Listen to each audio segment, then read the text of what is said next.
Ted Cruz is running for the United States Senate from the state of Texas. Now, folks, I have to tell you, it's a lot of fun to talk about what the president's done. It's a lot of fun to talk about things that are in the news. But we have to focus ourselves on retaking the Senate. And there is a Senate seat in Texas. By the way, Tennessee, Louisiana, the rest of you, we're going to get to your seats too. Worry not. But Ted Cruz is, for the sake of making it simple, because you're busy people, is the Marco Rubio of the Texas, of the United States Senate race. But I would argue he's even better. I was asked by some mutual friends. We were out at dinner last night, and Ted and his lovely wife were there. And a friend said, I've never seen you get so excited about a political candidate. Are you excited because of Ted Cruz, the candidate? Are you excited because of Ted Cruz, your friend of over 10 years? I said, look, I got a lot of friends that I don't support politically. And I don't put my name behind somebody that's going to go to the United States Senate and embarrass me. It's a high-profile seat. You better be a guy that's going to go up there and kick butt. And as Solicitor General, this is the guy who went and fought the Ten Commandments cases. This is the guy who took our cases to the United States Supreme Court. And more important than fighting the good fight, which a lot of conservatives do, he knows how to win. And that's what we need more of. Ted, unfortunately, just like Marco Rubio against Charlie Crist in Florida, you are fighting an uphill race. I know I saw the latest polls, an 11-point swing.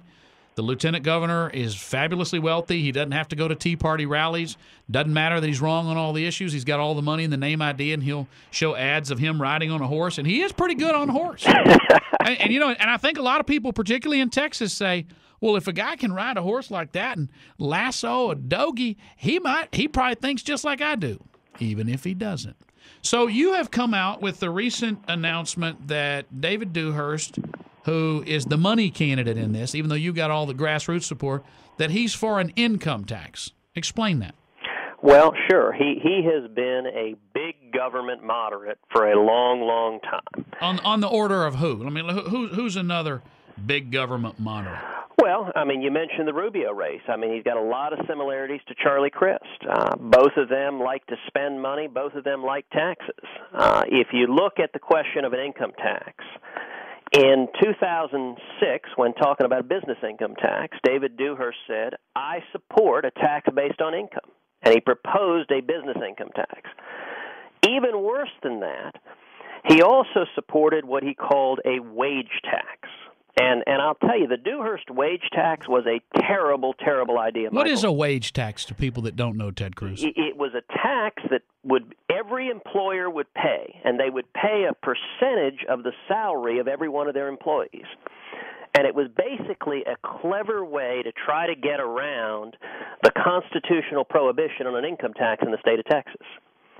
And the Wall Street Journal in 2005 put a lead editorial and said that the Dewhurst wage tax was simply a disguised personal income tax and that it would have killed 40,000 jobs in the state of Texas. What was his interest? I mean, why would he do this? Well, he was trying to raise more money. You know, it's a funny thing. When moderate Republicans get into office, they don't know how to say no. And so everyone comes to them with their hands out, and they end up spending the money. You know, every year David Dewhurst has been lieutenant governor. He has spent more money than the year before. And every single budget for 5 bienniums in a row, his Senate budget has been bigger than the House budget by a total of $5.8 billion. And we got too many people like that in Washington already that can't say no to spending and that are lured in by the siren song of higher taxes to pay for their government spending. So the answer is, how do you win a statewide race in a big state when a guy is personally fabulously wealthy, very handsome, has high name ID, doesn't matter that you have all the grassroots support? How do you win a race like that? Well, it's two things. It's number one, the grassroots. And, you know, he is blowing off the grassroots. As you know, he skipped 22 candidate forums all over the state. We're uniting conservatives. We're building a grassroots army of people that knock on doors, that make phone calls, that reach out to their friends. But number two, we're raising the money we need to get our message out. Everyone that hears the message, you know, Michael, there have been 17 straw polls since this race started.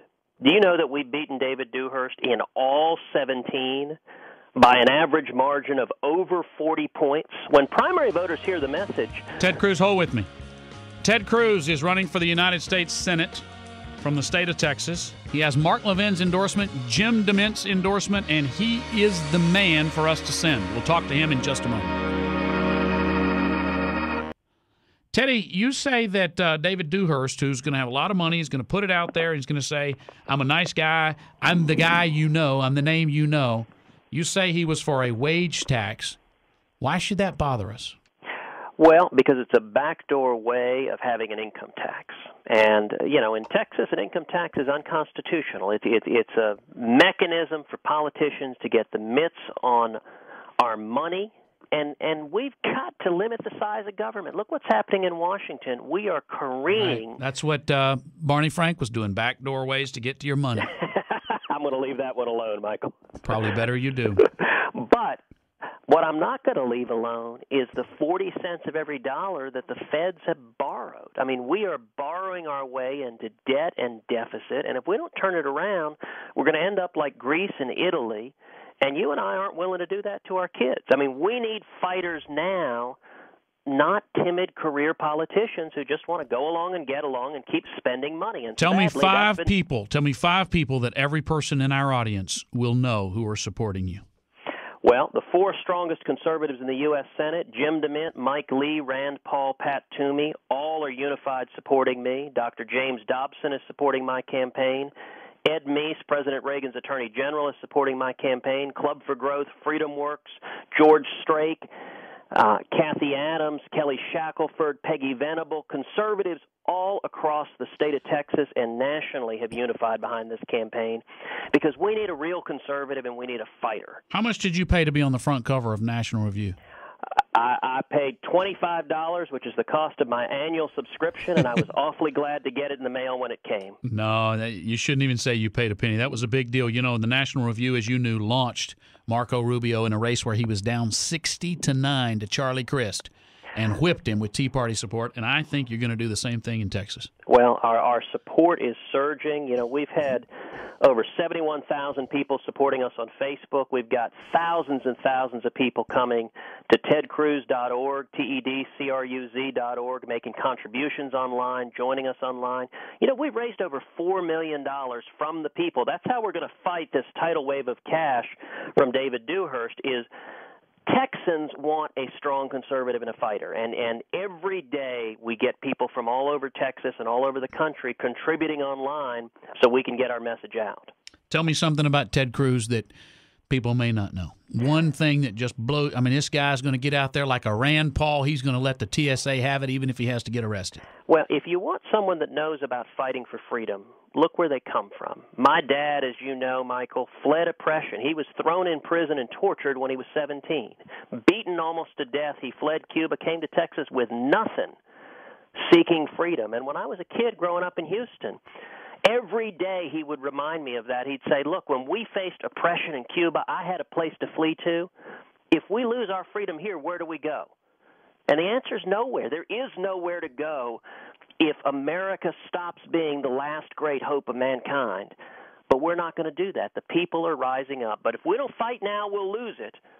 But we're going to fight now. That's what the stakes are in this race. Am I to understand you won the first 22 debates against David Dewhurst, the Tea Party debates? Well, he didn't show up, which sadly was his pattern. It's why he got nicknamed Ducking Dewhurst.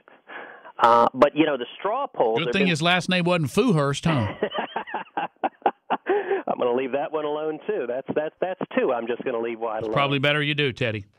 But, the 17 straw polls there have been, when primary voters hear my message and hear Dewhurst's message, we don't win by 5 points or 10 points. We win by 41 points. And the reason is, look, Texans, in our DNA, we're fighters. We're tired of all of the girly men in Washington, and there are too many of them. Will you promise that if elected to the United States Senate, you will punch another senator in the first year? I will punch them verbally, and I will bring them to tears by presenting strong conservative arguments. Will you make a move to legalize Cuban cigars so that I can smoke them anywhere I want? God bless you. That would be a wonderful thing. But, let's see some freedom in Cuba first. Let me think of other outlandish things I'll do. That's all I can think of, or that I would ask you to do. That's all I can think of. Ted Cruz, CRUZ.org. Well, I tell you what, you're fighting a good fight. I admire you.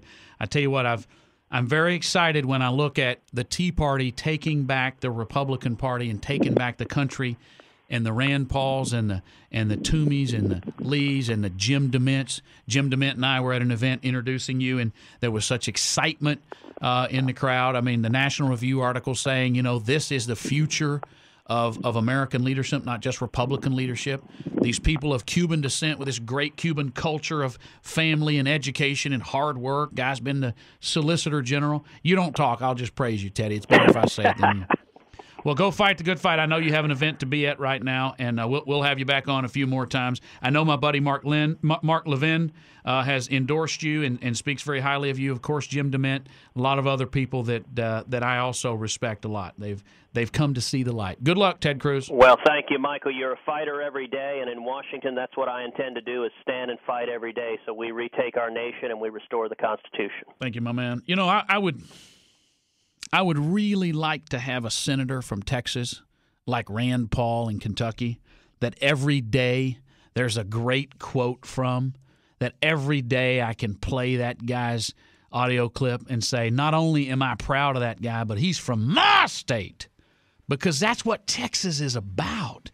Texas is the kind of place that we ought to be having our guy say stuff like, I have a question for the president.